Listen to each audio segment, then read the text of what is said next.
The clinking of crystal glasses and the low hum of entitled conversations filled the air at the Gilded Lantern, one of Manhattan's most exclusive restaurants. But on this Tuesday night, all that noise would come to a dead stop. It would be silenced by the trembling yet resolute voice of a 26-year-old waitress named Audrey Pierce. In a moment that would ricochet through the city's elite circles, she would abandon her serving tray to confront Lawrence Davenport, the cold, untouchable billionaire, in front of his date in the entire dining room. She lost her job in a heartbeat, walking out into the cold night with nothing but her frayed pride. She thought that was the end. But it was only the beginning, because the very next day, a sleek black car would arrive at her rundown apartment carrying an envelope that would change her life forever. Audrey Pierce believed life was a series of ledgers. On one side, you had your assets, on the other, your debts. Her own ledger was terrifyingly unbalanced. The assets column was heartbreakingly short, a fierce love for her ailing mother, Catherine, a sharp mind that still remembered the Latin names of every human bone from her 2 years of pre-med, and a stubborn refusal to completely surrender to despair. The debts column was a sprawling, ink-black monster. There was the rent for their cramped second-floor walk-up in Queens that smelled perpetually of damp and her mother's antiseptic wipes. There were the co-pays for Catherine's multiple sclerosis medications, each bottle a tiny plastic monument to their poverty. And then there was the biggest debt of all, the one that wasn't financial. The ghost of a future she'd been forced to abandon. The future where she was Dr. Pierce, not just Audrey, the waitress who was exceptionally good at remembering who ordered the gluten-free sea bass. Her father, David Pierce, had been an engineer, a dreamer. He had poured his life savings and a mountain of loans into a small tech startup, developing a revolutionary water filtration system. He used to tell her, "We're going to change the world, Lord." Then the 2008 financial crisis hit like a tidal wave, and his dream, along with their comfortable suburban life, was swept away in a torrent of foreclosures and margin calls. The official cause of his death a year later was a heart attack. Audrey knew it was a broken heart. Now her life was a repeating cycle of 12-hour shifts at the Gilded Lantern, a place so luxurious it felt like a parody of the life she'd lost. She would balance trays of seared scallops and $1,000 bottles of wine, her feet throbbing, her smile pinned in place, all while calculating if she could afford both her mother's prescription and a new pair of non-slip shoes this month. Tonight was no different. The restaurant was buzzing, a glittering ecosystem of old money and new tech. And at its center, holding court at the best table by the window, was Lawrence Davenport. Even if you didn't know his name, you knew his type. He was in his late 30s, with hair the color of dark whiskey and eyes a cool, calculating gray. He wore a custom-tailored suit that probably cost more than Audrey's annual salary. But it was the air around him that was most expensive, an invisible force field of power and indifference. He didn't just occupy the space, he owned it. His presence made the waiters stand straighter, and the manager, a perpetually nervous man named Mr. Henderson, hover nearby like an anxious hummingbird. With him was a woman whose name Audrey hadn't caught. She was young, stunningly beautiful in a way that suggested a lot of expensive maintenance, and laughed a little too loudly at everything Davenport said. Audrey was assigned to their section. She approached with her professional mask firmly in place. "Good evening. May I start you with something to drink?" Davenport didn't even look at her. He waved a dismissive hand. "The 98 Chateau Margaux, and don't bother asking if we want to taste it." Audrey's smile didn't waver. "Of course, sir." She spent the next hour in a state of heightened awareness, orbiting their table. She delivered the wine, the appetizers, the main courses, all with practiced, unobtrusive efficiency. She overheard snippets of their conversation. He spoke of corporate acquisitions and hostile takeovers with the same casual tone someone else might use to discuss the weather. He was brilliant, ruthless, and utterly detached. The spark that lit the fuse was small, almost insignificant. His date was complaining about a recent charity gala she had attended. "It was just dreadful," the woman sighed, pushing a piece of lobster around her plate. "They sat me next to the head of the foundation. All she did was talk about the struggles of the inner city youth. It's so draining to be around that kind of desperation. It just kills the mood." Lawrence Davenport took a slow sip of his wine. He finally looked away from the city lights outside the window, his gray eyes landing on his companion, with a flicker of something that might have been amusement or perhaps just profound boredom. And then he said the words that would detonate the fragile peace of Audrey's evening. "Some people are just born to struggle, my dear," he said, his voice a low, smooth baritone that cut through the restaurant's din. "It's the natural order of things. There are those who create, who build, who lead, and there are those who serve them. It's a perfectly balanced system. To pretend otherwise is sentimental foolishness." The woman giggled as if he'd told a clever joke, but Audrey, standing a few feet away with a water pitcher in her hand, froze. Those who serve them, the words slammed into her with the force of a physical blow. It wasn't just the arrogance. It was the casual, sweeping dismissal of millions of lives, of her life, of her mother's struggle, of her father's broken dream. It was the philosophy of a man looking down from a skyscraper, seeing the people below not as human beings, but as ants. Every instinct, every ounce of training screamed at her to stay silent, to refill their water glasses, offer dessert, and walk away. It was her job, her rent, her mother's medicine. But something inside her snapped. The image of her father, his face pale and drawn in his final months, flashed in her mind. He wasn't born to struggle. He was born to build. He was pushed. Her heart hammered against her ribs. Her hand holding the pitcher began to tremble. She could feel the eyes of the other waiters on her, sensing the shift in her posture. "Walk away, Audrey. Just walk away." But she couldn't. She took a slow, deliberate step forward, placing the heavy water pitcher on a nearby serving stand with a soft thud. The sound was just loud enough to draw Davenport's gaze. For the first time that night, he looked at her, really looked at her. His eyes registered her uniform, her tired face, and dismissed her in the same instant. He started to turn back to his date. "Excuse me," Audrey said. Her voice was quiet, but it carried an electric charge that made the couple at the next table pause their conversation. Davenport turned back, one eyebrow raised in annoyance. "Yes? I couldn't help but overhear your philosophy," Audrey began, her voice shaking but gaining strength with every word, "on the natural order of things." The woman beside him scoffed. "I beg your pardon." Audrey ignored her. She kept her eyes locked on Lawrence Davenport. "You say some people are born to serve. You say it's a balanced system. Let me tell you about that balance, Mr. Davenport." A hush was falling over the immediate area. Mr. Henderson was moving towards them from across the room, his face a mask of panic.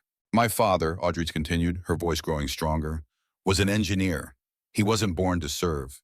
He was born to create. He had an idea that could have provided clean water for thousands. But he needed capital. He went to men like you, men who control the flow of money like gods controlling the rain. They smiled at him, and then they bled his company dry with predatory loans and impossible terms when the market turned. Was that part of the natural order?" Davenport's face had lost its bored amusement. It was now a cold, unreadable slate of granite. "I have no idea what you're talking about." "Don't you?" Audrey took another step closer, her own anger surprising her. "You sit here in your perfect suit, drinking your perfect wine, and you pass judgment on the world. You talk about struggle as if it's a character flaw. Do you have any idea what it's like to watch someone you love choose between medicine and food?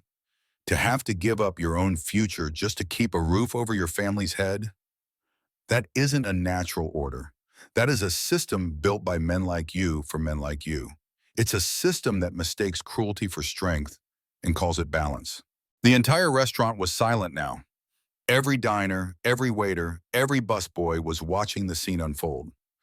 Lawrence Davenport's date looked horrified, as if Audrey had just dumped a plate of spaghetti on her head. Mr. Henderson finally arrived, his hands flapping uselessly. "Miss Pierce, what is the meaning of this? Apologize to Mr. Davenport at once." Audrey finally broke eye contact with Davenport and looked at her frantic manager. Then she looked back at the billionaire, whose gaze was now sharp, analytical, and unnervingly focused. "No," Audrey said, her voice clear and final. "I won't apologize for telling the truth." She began untying the strings of her black apron. "Some things are more important than a job." She laid the folded apron on the table right next to Davenport's half-eaten plate of A5 Wagyu beef. "Enjoy your meal," she said, the words dripping with an irony that was lost on no one. Then she turned, and with her head held high, she walked through the silent, staring crowd, past the stunned kitchen staff, and out the back door into the cold, unforgiving New York night. The door swung shut behind her, leaving Lawrence Davenport sitting in a bubble of stunned silence, the waitress's cheap folded apron sitting on his table like a judgment. As the alley door closed, the adrenaline evaporated, replaced by a wave of pure, cold terror. She had just confronted one of the most powerful men in the city, and she had just lost everything. The next 24 hours were a slow-motion freefall. Audrey didn't sleep. She sat in the lumpy armchair in her living room, watching the city lights flicker outside her window, the scene from the restaurant playing on a torturous loop in her mind. Every time she closed her eyes, she saw Davenport's face. Not angry, not surprised, but intensely, unnervingly focused, as if he were memorizing a complex equation. The shame came first, hot and prickly. What had she been thinking? It was professional suicide. She'd let her emotions, her grief for her father, get the better of her. She'd vented at a symbol, a stand-in for all the nameless, faceless forces that had ruined her family. But this symbol had a name, and he had the power to ensure she'd never work in a decent restaurant in this city again. Then came the fear, cold, practical, and suffocating. Her last paycheck would barely cover the end-of-month rent. After that, nothing. How would she buy her mother's next refill of Galenia? The thought sent a jolt of panic through her that was sharper than any public humiliation. When morning came, she forced herself into a routine. She made her mother breakfast, oatmeal with berries, a small luxury she always insisted on, and pretended everything was fine. "How was your shift, dear?" Catherine asked, her voice slightly slurred, one of the many cruel symptoms of her MS. Her eyes, however, were as sharp as ever. They were Audrey's eyes. "It was fine, Mom," Audrey lied, her voice bright and brittle. Same old, same old." Catherine looked at her for a long moment. "You're a terrible liar, Audrey, just like your father." Audrey's smile faltered. She just kissed her mother's forehead and started cleaning the small kitchen, the repetitive motion a flimsy defense against the encroaching dread. She spent the day scouring online job boards, her heart sinking with each posting. Head waitress at Michelin star restaurant, minimum 5 years experience, impeccable references required. Server at Midtown Bistro, must be a team player, no drama. The words seemed to mock her. Her dramatic exit from the Gilded Lantern was probably already the stuff of industry gossip. By late afternoon, she was sitting at the small kitchen table, staring at a stack of bills, when a sound from the street below broke her trance. It wasn't the usual city cacophony of sirens and car horns. It was a low, powerful purr, the sound of a high-performance engine idling. It was so out of place on their noisy, working-class street that she found herself drawn to the window. Down below, parked directly in front of their crumbling brownstone, was a car. It wasn't just a car. It was a statement, a gleaming black Maybach, so polished it reflected the grimy buildings around it in distorted, luxurious ripples. Its windows were tinted to an impenetrable black. It looked like a panther that had wandered into a pigeon coop. Neighbors were starting to peek out of their own windows, their curiosity piqued.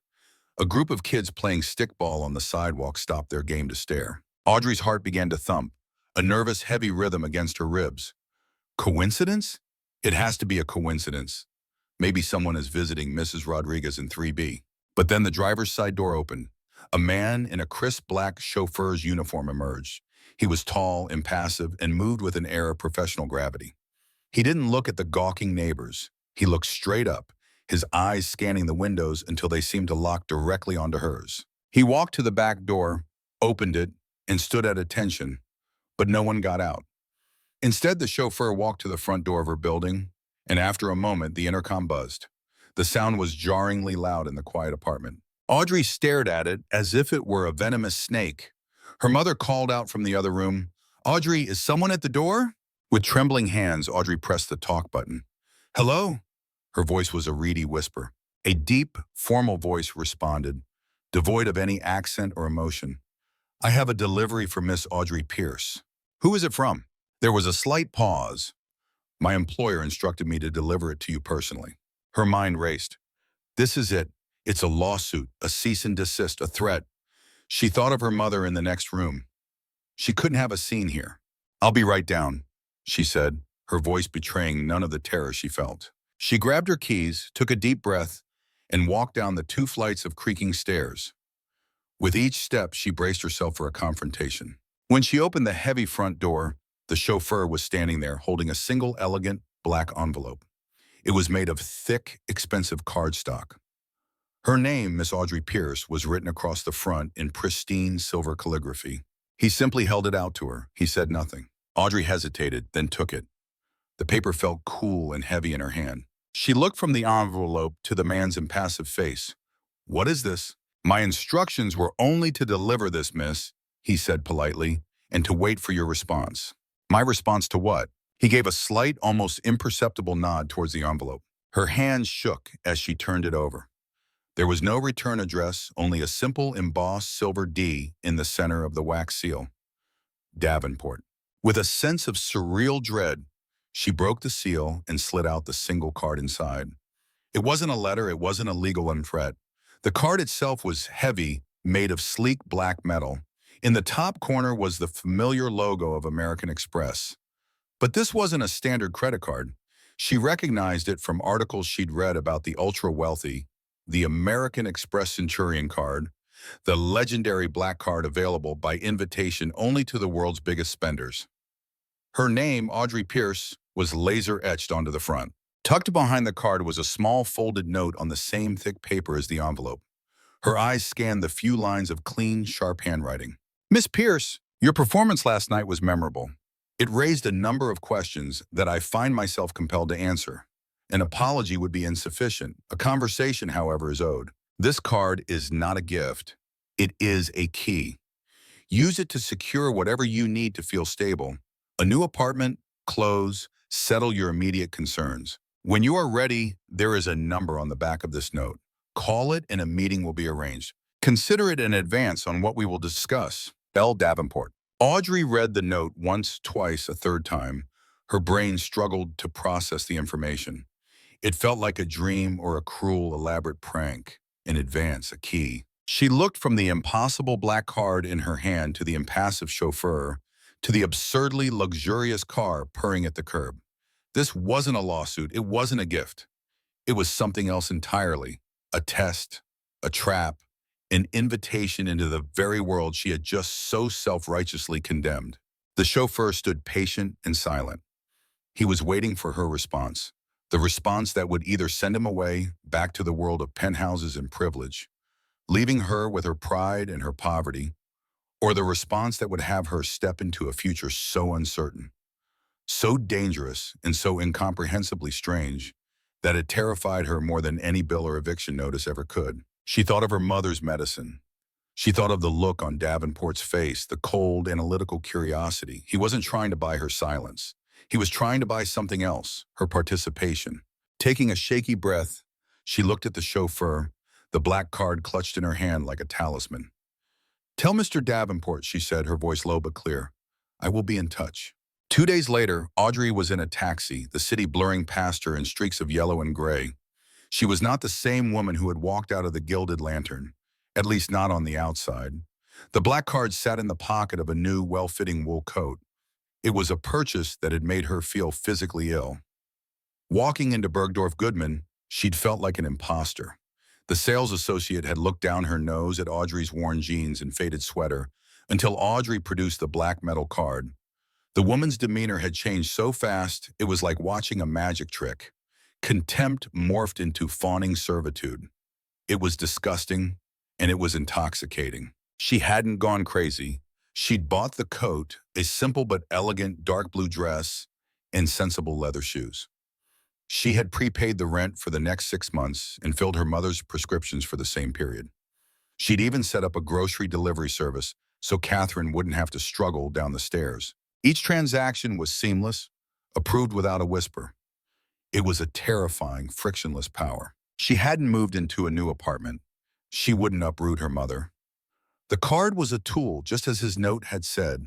She was using it to feel stable, but she refused to let it change her.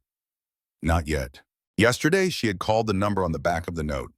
A crisp, professional female voice had answered simply, "Davenport Capital." Audrey had given her name, and without another word was told, "Mr. Davenport will see you tomorrow at 3 o'clock p.m. The address has been sent to your phone." The address wasn't a restaurant or a neutral meeting place. It was Davenport Tower, a shard of glass and steel that pierced the midtown sky, a monument to the man's ego and empire. You know. The taxi pulled up to the curb. Audrey paid the driver, stepped out, and stared up at the building. It was designed to make a person feel small. For a moment, her nerve almost failed her. She could turn around, go home, and try to forget this whole insane episode. But the note echoed in her mind, an advance on what we will discuss. The mystery was a hook, and it was buried deep. She wanted answers. She needed them. She walked through the revolving doors into a lobby that was more like a modern art museum. Soaring ceilings, a marble floor that gleamed like a frozen lake, and a quiet, reverent hush. The air hummed with silent, immense power. The woman at the massive reception desk was intimidatingly chic. "May I help you? I'm here to see Mr. Davenport. My name is Audrey Pierce." The receptionist's eyes flickered to her screen. The mask of professional indifference didn't change, but Audrey saw a flicker of recognition. Clearly, her name was on a very exclusive list. "Of course, Miss Pierce. Please take the private elevator on your right. It is keyed for the penthouse." The elevator ride was silent and unnervingly fast. It opened directly into a space that wasn't an office, but a sprawling apartment. Floor-to-ceiling windows offered a 270-degree view of Manhattan.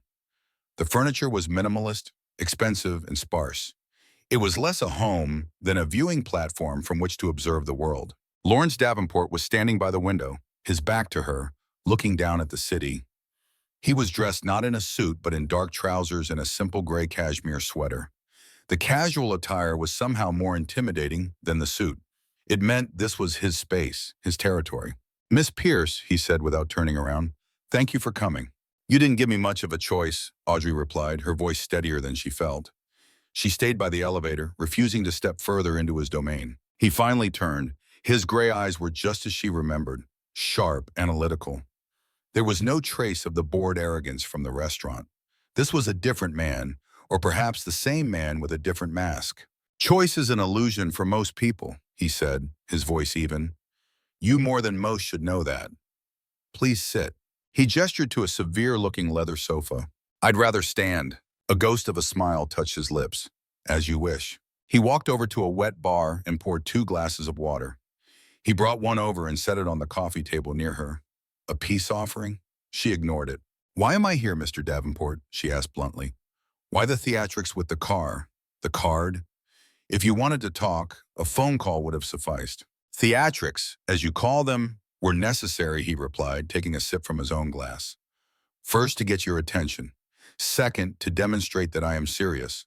And third, I wanted to see what you would do with it. You paid your rent and your mother's medical bills. You bought practical, understated clothing. You didn't lease a Ferrari. You are precisely the person I hoped you were." Audrey's blood ran cold. "You've been monitoring my purchases." "Of course, Dipper," he said as if it were the most obvious thing in the world. "It's my account."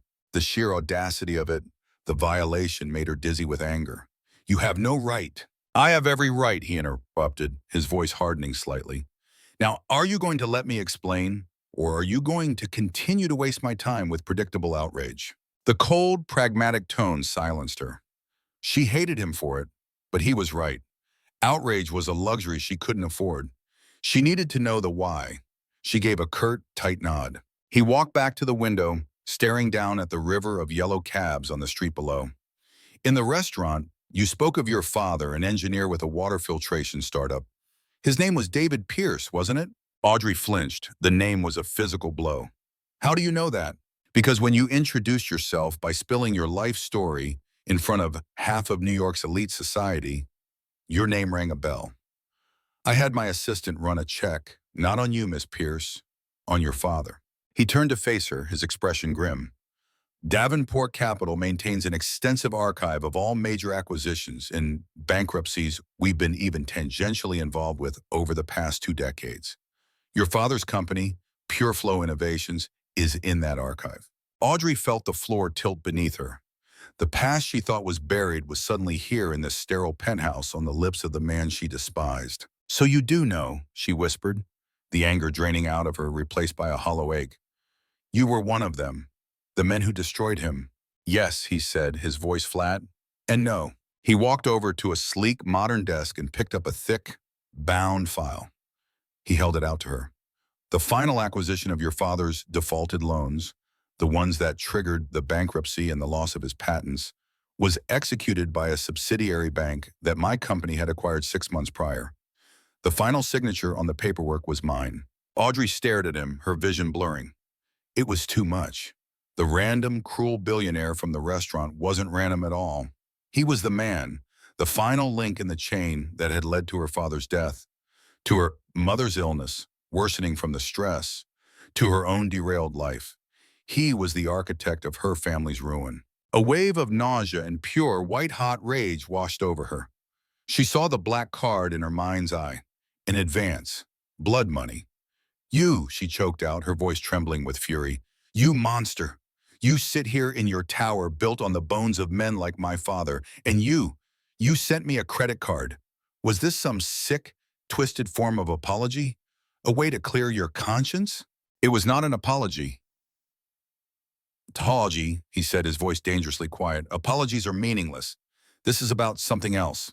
He took a step closer, his gray eyes boring into hers. I sign hundreds of such documents a year, Miss Pierce. It's the nature of my business. But something about your father's case bothered me. The numbers didn't add up. He had a viable, valuable patent. The default was too catastrophic, too sudden even for the 2008 crisis. He paused, letting his words sink in. So I did something I rarely do. I looked deeper. After the fact, I'm sorry to say. I had my internal auditors investigate the subsidiary bank that handled the foreclosure. I discovered it wasn't just the market that crushed your father. Audrey stared at him, confused, her rage momentarily suspended by the intensity in his voice. What are you talking about? Lawrence Davenport's expression was grim, his eyes like chips of ice. I'm talking about a deliberate, targeted takedown, Miss Pierce. Your father's company was sabotaged from the inside by the very people he trusted. The bank that held his loans was complicit. They created a liquidity crisis designed to force him into a default so they could seize his intellectual property for pennies on the dollar. He let out a slow, heavy breath. Your father wasn't just a victim of a bad economy. He was pushed. He was murdered by spreadsheets and backroom deals. And the man who orchestrated it all still works for me. The air in the penthouse seemed to crackle and thin. Audrey's rage, which had been a blazing inferno moments before, was instantly extinguished, replaced by a disorienting, icy shock. Her mind struggled to connect the dots. Sabotage, murdered by spreadsheets, a man who still works for him. What? She managed to whisper, the word barely audible. Who?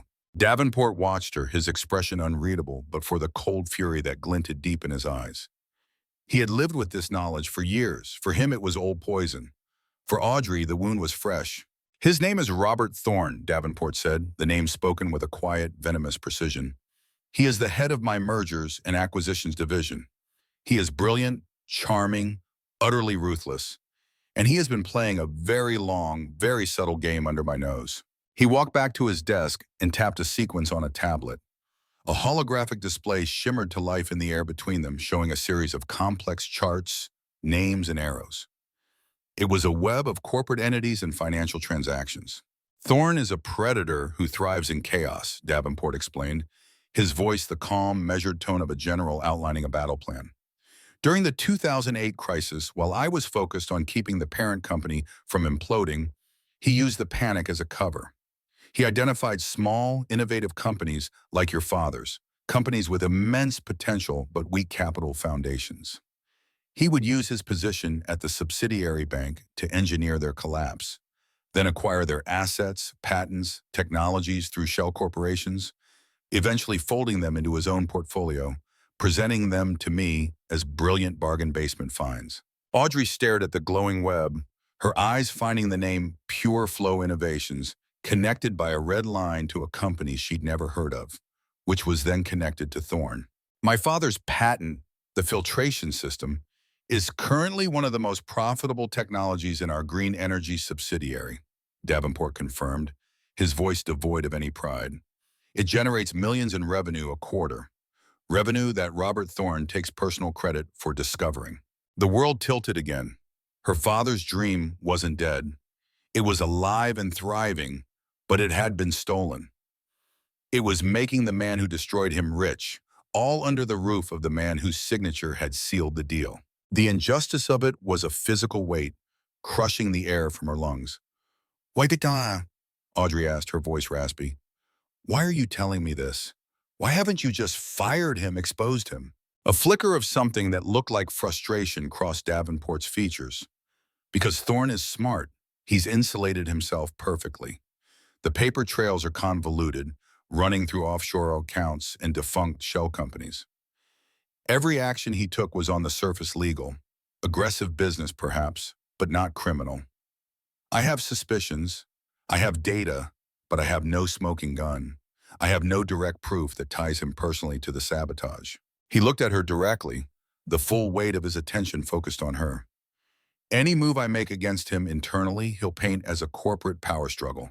He has allies on the board. He'd walk away with a golden parachute, and my accusations would be dismissed as a vendetta. I can't touch him, not from the inside. It was a stunning admission.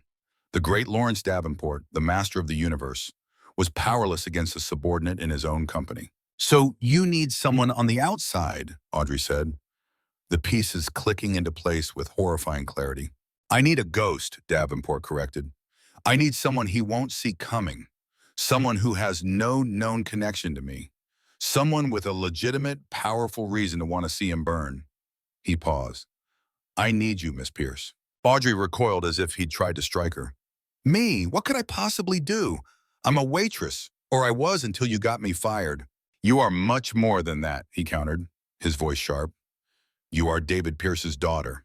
You are intelligent, articulate, and as I witnessed the other night, you possess a core of steel. Thorne's greatest weakness is his ego. He is arrogant. He believes he has gotten away with it all. He loves to surround himself with the trappings of success, wealth, beauty, power. He is a major donor to a number of high-profile charities, not because he is generous, but because it puts him in the room with the city's elite. He gestured towards the black card which was still clutched in Audrey's hand. That is not blood money, Miss Pierce. It is your armor. It is your key. I need you to step into his world, not as a waitress, but as an equal. I will provide the resources, the background story, a mysterious young heiress, perhaps. You will use the card, this identity, to get close to him. Attend the same galas, bid at the same auctions, infiltrate his social circle. The plan was audacious, insane. It was something out of a movie. You want me to be a spy? Audrey breathed, horrified and fascinated in equal measure. You want me to lie, to pretend to be someone I'm not, to get close to the man who destroyed my father? I want you to get justice for your father, Davenport said, his voice lowering, becoming almost persuasive. Thorne's crimes go beyond financial ruin. The pressure he put on your father, it contributed to his death. That is not something I can let stand. This is not about my business anymore. It's about a moral debt, a debt I feel responsible for, as his name was on that final piece of paper. He could see the war in her eyes, the revulsion at the idea, the primal fear of such a deception, but he could also see the flicker of something else, the desire for retribution, the need to make things right. I can't, she said, shaking her head. I don't know how to do any of that. I can't be one of those people. You won't be alone, he assured her. I will guide you. I will feed you information. I'll tell you what to say, who to talk to. We need him to get comfortable with you, to trust you. We need him to boast. And when he does, you will be there to record it. He saw her waver. He pressed his advantage, his tone softening slightly. Think of it, Audrey, a chance to reclaim your father's name, to expose this man for the predator he is, not just for what he did to your family, but for all the other families he's undoubtedly destroyed. You said it yourself in the restaurant. The system is built by men like him. This is your chance to break a piece of it. Audrey looked from Davenport's intense face to the panoramic view of the city, a city that held both her painful past and, impossibly, a chance for vengeance. The fear was still there, a cold knot in her stomach, but beneath it, the embers of her anger were starting to glow again, fanned into a flame by this new purpose. It was a terrifying, reckless path, but it was a path. And for the first time since her father died, she felt like she wasn't just a victim of circumstance anymore. She had a choice. She could walk away, try to build a small life from the ashes, or she could pick up the weapon he was offering her and walk into the heart of the fire. She finally looked down at the black card in her hand. It no longer felt like a violation. It felt like a sword. Her gaze met his, her decision solidifying. What's the first step? A slow, grim smile of satisfaction touched Lawrence Davenport's lips. The first step, he said, is the annual Children's Benevolence Fund Gala. It's in 2 weeks. Thorne is the event co-chair, and you, Miss Pierce, are going to be the most talked about guest. The 2 weeks that followed were a whirlwind, a masterclass in deception orchestrated by Lawrence Davenport. Audrey's life was completely remade. She didn't see Davenport in person again. Instead, they communicated through encrypted channels. He was a disembodied voice on a specialized phone, a phantom mentor guiding her transformation. A new identity was forged. Audrey Pierce, the mysterious beneficiary of a reclusive tech billionaire's trust. The story was simple, elegant, and nearly impossible to disprove. Money flowed from an offshore account set up by Davenport into a new bank account in her name, giving her a financial footprint that matched the legend. A team descended upon her, dispatched by Davenport, a stylist who replaced her practical wardrobe with couture gowns and cutting-edge designer pieces, a society coach, a stern older woman named Ms. Dubois, who taught her the subtle art of navigating the elite, which forks to use, how to make small talk about art auctions and summering in the Hamptons, and most importantly, how to project an aura of bored, effortless wealth. Audrey was a quick study. Her sharp pre-med mind absorbed the information, and her years as a waitress had given her an uncanny ability to read people and situations. But every night she would return to the small apartment in Queens, take off the designer dress, and sit with her mother, feeling like a visitor from another planet. The duality of her life was jarring. She was living a lie to uncover a truth. The night of the Children's Benevolence Fund Gala arrived. Audrey stood in front of the full-length mirror Davenport had had installed in her bedroom. She was unrecognizable. She wore a midnight blue silk gown that shimmered with every movement. Diamonds on loan from a jeweler at Davenport's behest glittered at her ears and throat. Her hair was swept up in an elegant chignon, and her makeup was subtle but transformative. She looked poised, wealthy, and untouchable. But beneath the silk and diamonds, her heart was hammering. A black town car, different from the Maybach, arrived to take her to the gala, held at the Metropolitan Museum of Art. As she stepped out onto the red carpet, flashbulbs erupted. The pre-planted whispers from Davenport's PR team had worked. The mystery of the new heiress had piqued the interest of the city's gossip columnists. Inside the great hall was a sea of tuxedos and jewels. Audrey moved through the crowd, her posture perfect, her expression pleasantly detached, just as Ms. Dubois had taught her. She felt 100 pairs of eyes on her, but she was looking for only one man. She found him holding court near the main dais.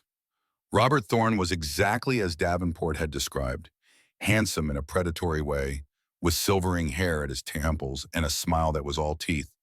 He radiated a slick, confident charm. Seeing him in person, knowing what he had done, sent a chill down Audrey's spine.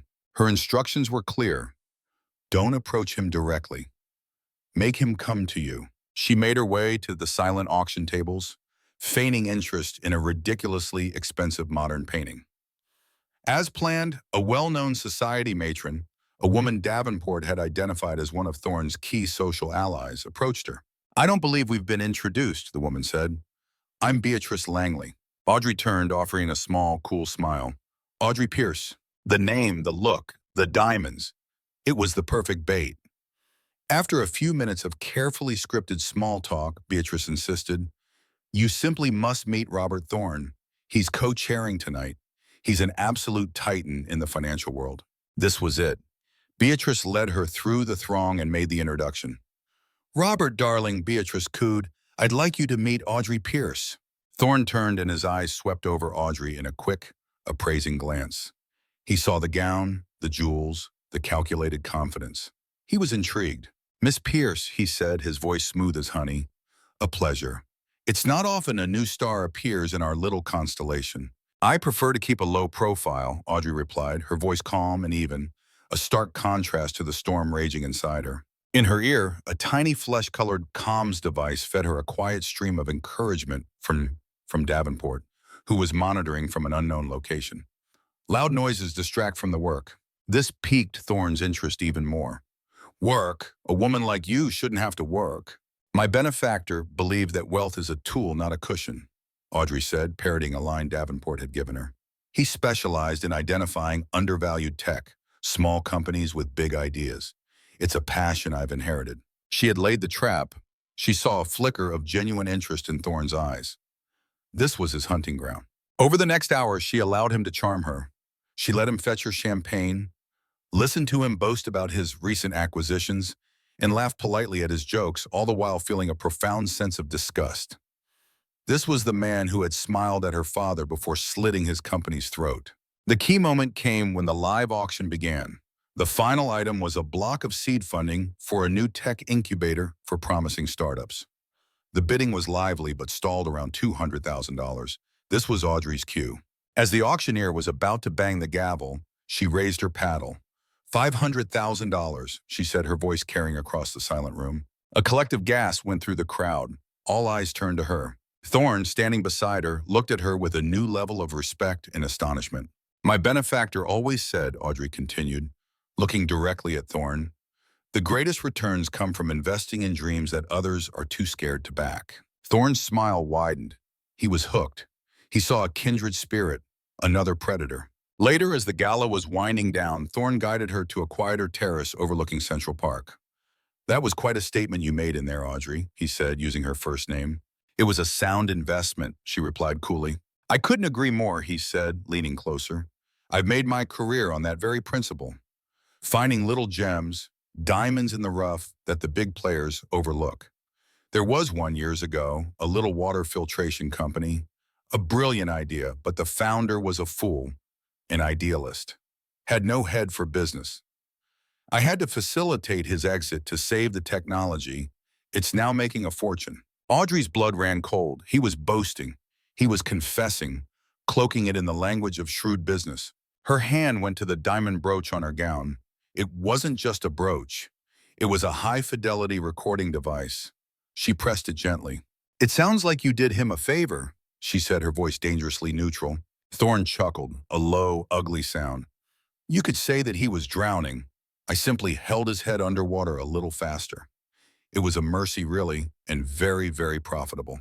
Got you, Audrey thought, a savage sense of triumph mixing with her revulsion. Robert? The voice came from the shadows of the terrace doorway.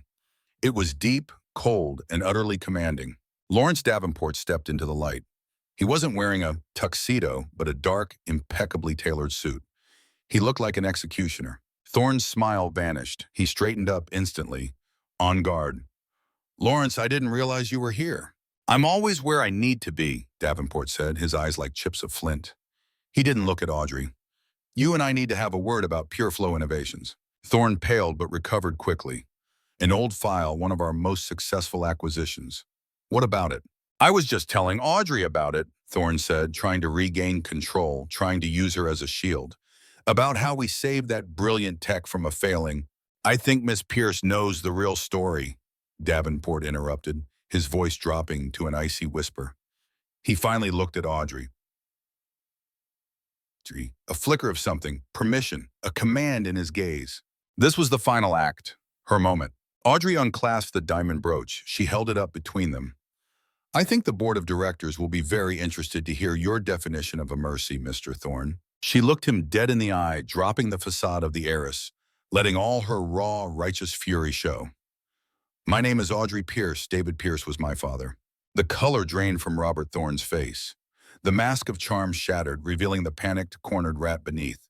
He looked from Audrey's condemning face to Davenport's granite expression and knew in that instant that he was utterly and completely ruined. The game was over. Robert Thorne's downfall was swift and absolute. The recording, combined with the financial evidence Lawrence had compiled, was undeniable. He was fired, stripped of his assets, and faced a barrage of civil lawsuits and a federal investigation.